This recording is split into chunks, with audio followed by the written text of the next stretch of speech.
গতকাল ত্রয়োদশ জাতীয় সংসদ নির্বাচনের ভোট গ্রহণ অনুষ্ঠিত হয়েছে। আমরা সকাল থেকে যেমনটি দেখতে পেয়েছি যে জামায়াত ইসলামীর কেন্দ্রীয় কার্যালয়ের সামনে যে নেতাকর্মীদের উপচে পড়া ভিড়, সেটি দেখা গিয়েছে সকাল থেকে মধ্যরাত পর্যন্ত। তারপর থেকে আমরা দেখেছি যে কেন্দ্রীয় কার্যালয়ের থেকে মধ্যরাতের পর থেকেই তারা একটি সংবাদ সম্মেলন করেছিলেন।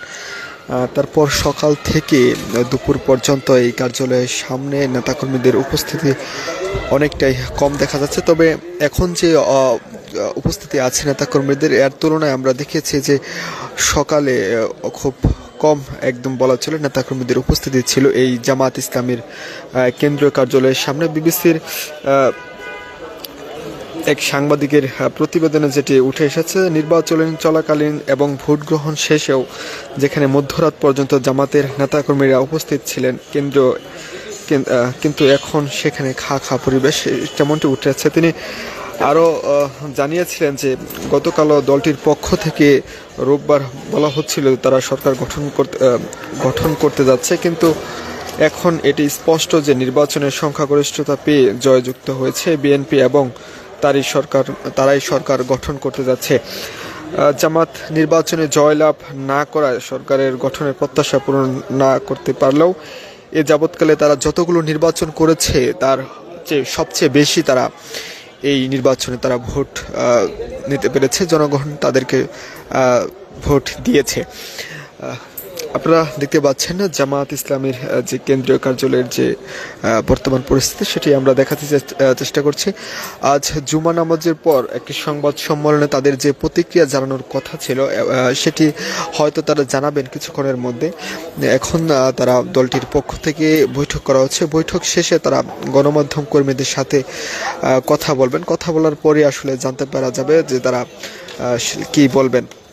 আমরা দেখেছি যে গতকাল আজ মধ্যরাতেই তারা সংবাদ সম্মেলন করেছিলেন। সংবাদ সম্মেলন করার পরে তারা আজ জুমা নামাজের পর তাদের একটি সংবাদ সম্মেলন করার কথা এবং তাদের যে প্রতিক্রিয়া সেটি তারা জানানোর কথা। এখন পর্যন্ত সেটি জানা যায়নি। দলের পক্ষ থেকে মিটিং করা হচ্ছে, তারপর হয়তো সেটি জানা যাবে।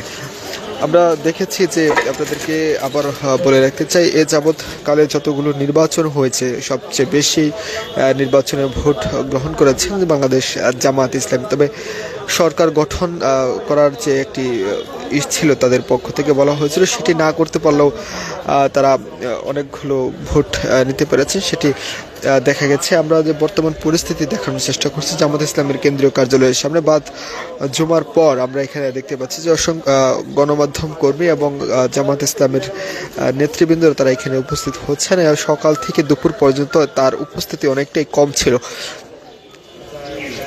আমরা এর আগে যে দেখেছি যে মধ্যরাতে জামাতের নেতাকর্মীদের উৎসে পড়া ভিড় ঢল ছিল এই জামাত ইসলামের কেন্দ্রীয় কার্যালয়ের সামনে, তার তুলনায় কিন্তু এখন অনেকটাই কম। সকালে কিন্তু যে একটি পরিবেশ দেখা গিয়েছিল জামাত ইসলামের যে কার্যালয়ের সামনে খা পরিবেশ, যেটি লক্ষ্য করে দেখা গেছে বিবিসির এক ভিডিও প্রতিবেদন, আসলে এটি দেখা গিয়েছিল।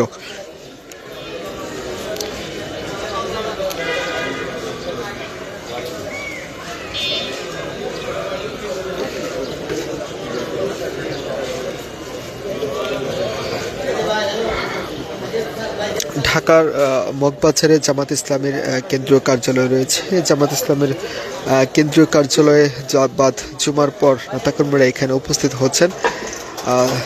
গতকাল জাতীয় সংসদ নির্বাচন অনুষ্ঠিত হয়েছে, সেই নির্বাচন ঘিরে যে এই এলাকার যে একটি অবস্থা ছিল তার তুলনায় কিন্তু এখন যে পরিস্থিতি দেখা যাচ্ছে পুরোটাই ভিন্ন। এখানে নেতাকর্মীদের যে একটা উপস্থিতি ছিল গতকাল আমরা দেখেছি যে ত্রয়োদশ জাতীয় সংসদ নির্বাচন ঘিরে এখানে যে একটু নেতাকর্মীদের উৎসাহ করা ভিড় ছিল তার তুলনায় একটু কম। সারা দেশে ত্রয়োদশ জাতীয় সংসদ নির্বাচন হয়েছে। বেসরকারি ফলাফল ঘিরে যে আমরা দেখেছিলাম যে নেতাকর্মীরা বলেছিলেন যে জামাত সরকার গঠনের কথা, কিন্তু সরকার গঠন তারা না করতে পারলো। তারা অতীতের যে নির্বাচন করেছে তার তুলনায় যে আসনগুলো পেয়েছে তা একটি ইতিহাস করেছে সেটি আসলে দেখা যাচ্ছে এখানে। বাদ জুমার পর তারা একটি প্রতিক্রিয়ায় তারা এই নির্বাচন সম্পর্কে জানানোর কথা থাকলেও এখন পর্যন্ত সেটি জানানো হয়নি। নেতাকর্মীদের বৈঠক করা হচ্ছে, নেতারা বৈঠক করছেন, বৈঠক শেষে তারা গণমাধ্যম কর্মীদের সাথে কথা বলবেন। এ ছিল আমার কাছে জামাত ইসলামের কেন্দ্রীয় কার্যালয়ের সামনে থেকে। পরবর্তী খবর পেতে নিউজ 10-এর সাথেই থাকুন।